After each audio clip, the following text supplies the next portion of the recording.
हमारा सेशन रहेगा प्रेपोजिशंस का, वो भी अलग अलग तरह की प्रेपोजिशन, कोई डायरेक्शन बता रही है, कोई मोशन बता रही है, कोई प्लेस बता रही है, कोई पोजीशन बता रही है, तो कोई डायरेक्शन बता रही है। और इससे पहले वाले जो सेशन में हमने किया था सिर्फ टाइम वाले प्रेपोजिशन, आज हम अपने मोस्टली जो प्रेपोजिशन है वो कवर कर लेंगे इस क्लास में। तो स्टार्ट करते हैं। जो फर्स्ट प्रेपोजिशन हमारा रहेगा एट। एट किसके लिए होता है? एट जब हम स्मॉल विलेजेस या टाउन्स के लिए जो यूज किया जाता है, या फिर कोई पर्टिकुलर हाउस है, प्लेस है या रेजिडेंस है, उनके लिए हम एट का यूज करेंगे। सबसे सीधी सी बात है कि भाई छोटे प्लेस के लिए हम एट का यूज करेंगे। For example, he lives at Wadi, a village in district Solan in Himachal Pradesh. अब सबसे बड़ा प्लेस है हिमाचल प्रदेश, उसके बाद है सोलन, इनके लिए दोनों के लिए इनका यूज हुआ। और वादी सबसे छोटा प्लेस है या विलेज है, इसीलिए इसके साथ एट का यूज हुआ। नेक्स्ट हमारा रहेगा, इसका एक और एग्जांपल है, I live at 456 sector 22 Chandigarh. यहाँ पर एड्रेस मेंशन किया गया है, हाउस नंबर अगर मेंशन हो तो भी हम एट का यूज करेंगे। नेक्स्ट हमारा है इन। इन किसके साथ यूज होगा? अगर कोई सिटीज के नेम हो या फिर स्टेट्स के नेम हो, कंट्रीज के नेम हो, कॉन्टिनेंट्स के नेम हो या किसी स्ट्रीट्स के नेम हो, तो हम उसके साथ इनका यूज करेंगे। For example, she lives in Tamil Nadu. Tamil Nadu क्या एक स्टेट है, इसीलिए हमने इनका यूज किया है। Next example is I live in Nehru street. अब स्ट्रीट का नेम मेंशन है, इसीलिए हमने इनका यूज किया है। नेक्स्ट हमारा है बिटवीन एंड अमंग। बिटवीन और अमंग, बिटवीन यूज होता है फॉर सेपरेटिंग टू पर्सन और थिंग्स। दो चीजों के बीच में सेपरेट दिखाने के लिए हम बिटवीन का यूज करेंगे, चाहे पर्सन्स हो या फिर थिंग्स हो, दो चीजों के लिए ही बिटवीन का यूज होता है। नेक्स्ट हमारा है अमंग। अमंग का मीनिंग होता है या तो विद या सराउंडेड बाय। हिंदी में इसको बोलेंगे के मध्य, के बीच में। अब refers to more than two person and things, ये हमारा दो से ज्यादा पर्सन्स और दो से ज्यादा थिंग्स के लिए हमारा अमंग यूज होता है। एग्जाम्पल देखते हैं, the old man divided the property between his two sons. अब यहाँ पे टू मेंशन है, अगर टू मेंशन है तो यहाँ पे हम बिटवीन प्रेपोजिशन का यूज करेंगे। Next example is distribute these mangoes among the boys of this class. अब बॉयज दो से ज्यादा है, कोई मेंशन नहीं किया हुआ कितने बॉयज हैं, यानी दो से ज्यादा बॉयज हैं, तो इसमें हम अमंग प्रेपोजिशन का यूज करेंगे। नेक्स्ट हमारा है इन और इनटू। इन दोनों के बीच में क्या डिफरेंस है और इनको ये प्रेपोजिशन क्या शो करती हैं? इन डिनोट्स रेस्ट विद इन, यानी रेस्ट पोजीशन को शो करती है in for person. Into denotes motion inwards, और इनटू क्या शो करता है? मोशन को, गति को, यानी कोई अंदर की तरफ कोई मोशन हो रहा है, चलता आ रहा है कोई, तो उसके लिए हम इनटू का यूज करेंगे। एग्जाम्पल है, we are sitting in the room. अब हम यहाँ पे रेस्ट पोजीशन में बैठे हैं, इसीलिए इन लगा। नेक्स्ट एग्जाम्पल है, the headmaster went into the office. अब हेडमास्टर चलता हुआ गया, जब चलता हुआ गया यानी मोशन करता हुआ गया, तो उसके लिए हमने इनटू का यूज किया। नेक्स्ट हमारी प्रेपोजिशन रहेगी ऑन और अपॉन। ये भी थोड़ी थोड़ी ऐसी ही है जैसी हमने इन और इनटू किया। ऑन हमारा यूज किया जाता है थिंग्स एट रेस्ट। रेस्ट पे कोई चीजें रखी हुई हैं, उसके लिए हम ऑन का यूज करेंगे। अपॉन जनरली हम यूज करते हैं मोशन के लिए। एग्जाम्पल देखते हैं, the book is on the table. अब बुक रखी हुई है टेबल के ऊपर, कोई भी मोशन नहीं कर रही है, इसीलिए हमने ऑन का यूज किया। और बुक क्या है? थिंग है। नेक्स्ट एग्जांपल है, the cat sprang upon the table. Sprang होता है छलांग लगाना। अब कैट ने क्या किया? टेबल के ऊपर से छलांग लगाई, तो यहाँ पे वो क्या कर रही है? मोशन कर रही है कोई, इसीलिए हमने अपॉन का यूज किया। नेक्स्ट हमारा रहेगा ओवर, अबव, अंडर, बिलो। ये कैसे यूज करेंगे? अब जो ओवर प्रेपोजिशन है वो अपोजिट है अंडर का, और जो अबव प्रेपोजिशन है वो अपोजिट है बिलो का। यानी दोनों का ही मतलब ओवर का मतलब भी ऊपर होता है, अबव का मतलब भी ऊपर होता है, ऐसे ही अंडर का नीचे होता है और बिलो का भी नीचे होता है, लेकिन इनमें डिफरेंस है। कैसे डिफरेंस है हम एग्जाम्पल के थ्रू ही समझेंगे।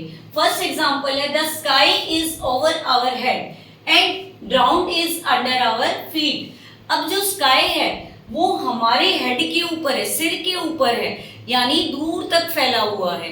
ये नहीं है बिल्कुल एग्जैक्ट हमारे सिर के ऊपर ही रहेगा स्काई, दूर तक फैला हुआ है, इसीलिए ओवर का यूज किया।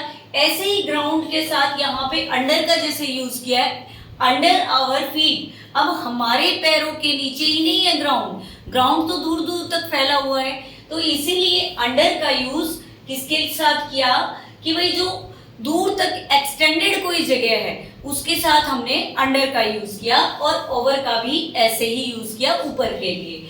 नेक्स्ट जो एग्जांपल है वो हमारा अबव और बिलो के बारे में है। The water came above our knees. अब नीज तक ऊपर आ गया पानी। अब नीज हमारे घुटने होते हैं, यानी लिमिटेड है, वो इधर उधर पानी नहीं गया, बस हमारे पैरों तक आ गया, लिमिट बताई है, तो उसके लिए हमने अबव का यूज किया है। ऐसे ही जो दूसरा एग्जांपल है बिलो वाला, his overcoat reaches just below the knees, कि जो उसका ओवरकोट है वो बिल्कुल उसकी क्या है नीज के नीचे तक है, यानी कोई लिमिटेड चीज दे दी है, उसके लिए हम अबव और बिलो का यूज करेंगे, और ओवर और अंडर का यूज क्या करेंगे हम एक्सटेंडेड चीजों के लिए, फैली हुई चीजों के लिए। नेक्स्ट हमारी जो प्रेपोजिशन रहेगी वो है across.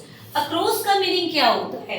From one side to the other, एक साइड से लेके दूसरी साइड तक। एग्जाम्पल देखते हैं, I went across the cricket ground, यानी मैं पूरे क्रिकेट ग्राउंड में गया, यहाँ से लेके और वहां तक। नेक्स्ट हमारी है अलोंग। अलोंग का मतलब है पैरेलल टू, यानी के साथ। We walked along the road, हम रोड के साथ साथ चले, तो यहाँ पे हमने अलोंग प्रेपोजिशन का यूज किया है। नेक्स्ट हमारी रहेगी अराउंड।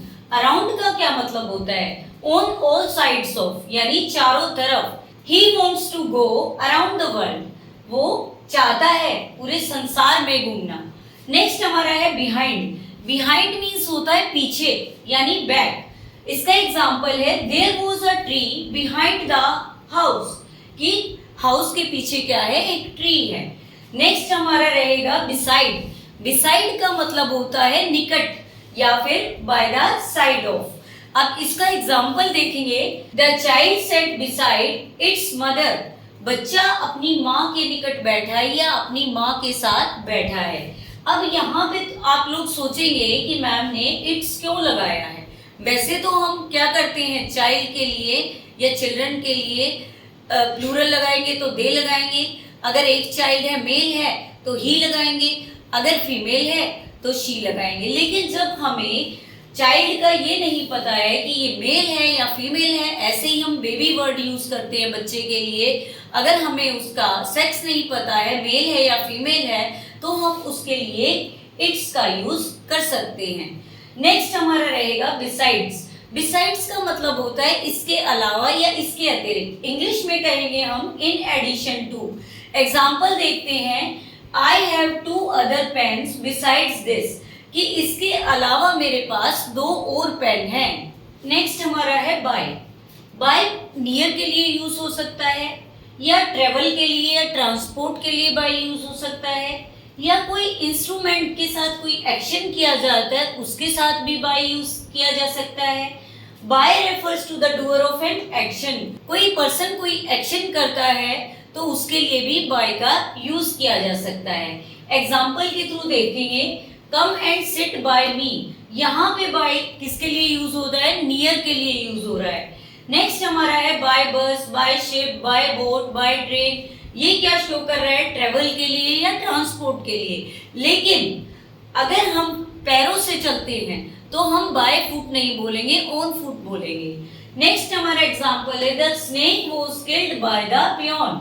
अब पियोन ने क्या एक्शन किया है, स्नेक को किल करने का, इसीलिए पियोन ने एक्शन किया, इसके लिए बाय का यूज किया गया।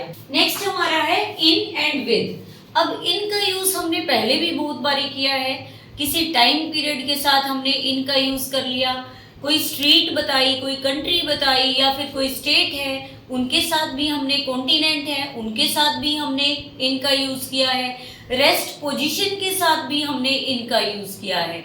इनके बहुत सारे यूज होते हैं प्रेपोजिशन में, अलग अलग यूज होते हैं। अब इनका यूज क्या बता रहा है, इन और विद का दोनों का यूज क्या बता रहा है, एक्सप्रेस मैनर, तरीके को भी बताता है, वे को भी बताता है, मैनर को भी शो करता है। नेक्स्ट है एक्सप्रेस मटेरियल यूज, कोई मटेरियल यूज भी हम जब एक्सप्रेस करते हैं तो हम इन या विद का यूज करते हैं। अब एग्जाम्पल बहुत सारे मेंशन किए गए हैं यहाँ पे, उनसे आपको बिल्कुल ही जो इन और विद का यूज है क्लियर हो जाएगा। फर्स्ट है हमारा ही स्पोक मोर इन सोरो देन इन एंगर, कि वो सोरो में ज्यादा बोलता है, एंगर की बजाय, गुस्से की बजाय। सोरो होता है उदास होना, अब इन सोरो इन एंगर ये क्या है, उसका बोलने का तरीका यानी मैनर शो कर रहा है। नेक्स्ट हमारा है I would land you the book with pleasure. अब यहाँ पे मैं आपको अपनी जो बुक है वो किसके साथ दे रहा हूँ, खुशी के साथ दे रहा हूँ। ठीक है, इसमें भी तरीका या मैनर शो हो रहा है। नेक्स्ट हमारा एग्जाम्पल है don't write in pencil, write in ink, कि पेंसिल से मत लिखो, इंक से लिखो। अब यहाँ पे इन क्या शो कर रहा है, मटेरियल यूज शो कर रहा है इन। और कभी भी हम जब पेंसिल से लिखना है या पेन से लिखना है इन का यूज करेंगे, ना कि विद का। हम ऐसे यूज नहीं करेंगे don't write with pencil, with का यूज नहीं करना है प्रेपोजिशन का, बल्कि इन का यूज करना है, वो करेक्ट यूसेज है। नेक्स्ट हमारा एग्जांपल है cut the mango with a knife. यहाँ भी जो विद है वो क्या शो कर रहा है, मटेरियल यूज शो कर रहा है कि भाई मैंगो को कट करो नाइफ के साथ। नेक्स्ट प्रेपोजिशन हमारी है कोज और पर्पस। कोज मीन्स कारण होता है और पर्पस मीन्स उद्देश्य होता है। क्या उद्देश्य है, क्या पर्पस है। अब इसमें हम ये देखेंगे कि कोज और पर्पस के लिए कौन कौन सी प्रेपोजिशन का यूज किया जाता है। जैसे विद हो गई, ऑफ हो गई, फ्रॉम हो गया, फॉर हो गया, ये प्रेपोजिशन हमारी कोज और पर्पस के लिए यूज होती हैं। वैसे ये प्रेपोजिशन हमने पहले भी पढ़ी हैं, अलग अलग यूसेज है इनका। अभी हमने पीछे विद का पढ़ा था कि भाई हम मैनर के लिए या मटेरियल यूज के लिए हम विद का यूज करते हैं। ऐसे ही ऑफ का भी हमने ऐसे ही पढ़ा था, और फिर फ्रॉम का और फॉर का हमने टाइम के लिए पढ़ा था। लेकिन यहाँ पर ये जो प्रेपोजिशन है पर्पस और कोज को भी शो करती हैं। एग्जाम्पल देखते हैं, ही डाइड ऑफ मलेरिया, कि वो मलेरिया के कारण मरा। अब यहाँ पे क्या शो कर रहा है, ऑफ कोज को शो कर रहा है, कारण। नेक्स्ट एग्जाम्पल है mother Teresa works for the good of humanity. अब यहाँ पे फॉर जो प्रेपोजिशन है वो पर्पस को शो कर रहा है कि मदर टेरेसा का पर्पस क्या है काम करने का, ह्यूमैनिटी के लिए, वो अच्छी ह्यूमैनिटी के लिए काम कर रही है। नेक्स्ट हमारी प्रेपोजिशन रहेगी पोजेशन। पोजेशन मीन्स क्या होता है, किसी चीज पे हक होना, अधिकार होना। अब पोजेशन वाली जो हमारी प्रेपोजिशन है वो रहेंगी ऑफ और विद। यही हमने कॉज और पर्पस में भी पढ़ी, यही हमने इससे पहले किसमें पढ़ी, मैनर में पढ़ी, मटेरियल यूज में पढ़ी, लेकिन ये पोजेशन के लिए भी यूज होती हैं। एग्जाम्पल देखते हैं, the roof of the house needs repair. अब यहाँ की पर हाउस की छत ऑफ के लिए यूज किया जा रहा है, यानी पोजेशन के लिए यूज किया जा रहा है। इसीलिए ऑफ प्रेपोजिशन और विद प्रेपोजिशन दोनों ही पोजीशन के लिए यूज होती हैं। नेक्स्ट प्रेपोजिशन है हमारी मेजर और रेट, यानी किसी चीज को मापना और किसी चीज का रेट। कौन सी दो प्रेपोजिशन यूज होती है उनके लिए, बाय और एट। अभी हमने पढ़ी थी बाय और एट के और भी यूजेस होते हैं, जरूरी नहीं कि यही यूजेस होते हैं। अब एग्जाम्पल है cloth is sold by the metre. अब ये मेजरमेंट को शो कर रहा है बाय यहाँ पे। और नेक्स्ट एग्जाम्पल है milk sells at 5 rupees a KG. अब यहाँ पे एट हमारा क्या है, रेट को शो कर रहा है। नेक्स्ट हमारी जो प्रेपोजिशन है वो क्या शो करती है, मोटिव, किसी चीज का ओरिजिन या सोर्स, किसी चीज का स्रोत, यानी कोई चीज की स्टार्टिंग, ओरिजिन। ये प्रेपोजिशन हमारी रहेगी फ्रॉम। अब इसका एग्जांपल देखते हैं, the Ganga rises from the Himalayas. यहाँ पे फ्रॉम क्या शो कर रहा है, इसका ओरिजिन शो कर रहा है। नेक्स्ट हमारा लास्ट जो प्रेपोजिशन है वो है कॉन्ट्रास्ट और कंसेशन। कॉन्ट्रास्ट क्या होता है? इसके विपरीत, अपोजिट, यानी कोई चीज ये हो रही है तो दूसरी साइड अलग होगी वो, यानी अब विरोधाभास दिखाता है ये। इसके लिए वर्ड यूज किया जाता है इन स्पाइट ऑफ, यानी इसके बावजूद। अब ये कौन कौन सी प्रेपोजिशन होती है कॉन्ट्रास्ट और कंसेशन वाली? आफ्टर होती है, फॉर होती है और विद होती है। एग्जाम्पल देखते हैं इसका। He failed after every effort, कि भाई उसने हर कोई एफर्ट किया फिर भी वो क्या हो गया, इसके बावजूद भी वो फेल हो गया। तो ये कॉन्ट्रास्ट और कंसेशन वाली हमारी 3 प्रेपोजिशन मैंने मेंशन की थी। तो आज हमने अलग अलग तरह की प्रेपोजिशंस को पढ़ा। मोस्टली जो प्रेपोजिशंस थी वो आज के टॉपिक में हमने कवर की हैं। अगर फिर भी कोई प्रेपोजिशन रह जाती है तो आप हमारे कमेंट सेक्शन में कमेंट करके हमें बता सकते हैं, उसकी भी हम वीडियो बनाएंगे और आपके लिए प्रेपोजिशन के टॉपिक को और आसान बनाएंगे। तो अगर आपको हमारी वीडियो पसंद आई है और हमारा चैनल भी अच्छा लगा है तो हमारे चैनल को सब्सक्राइब कर सकते हैं, हमारे वीडियो को लाइक कर सकते हैं और शेयर कर सकते हैं। Thank you students.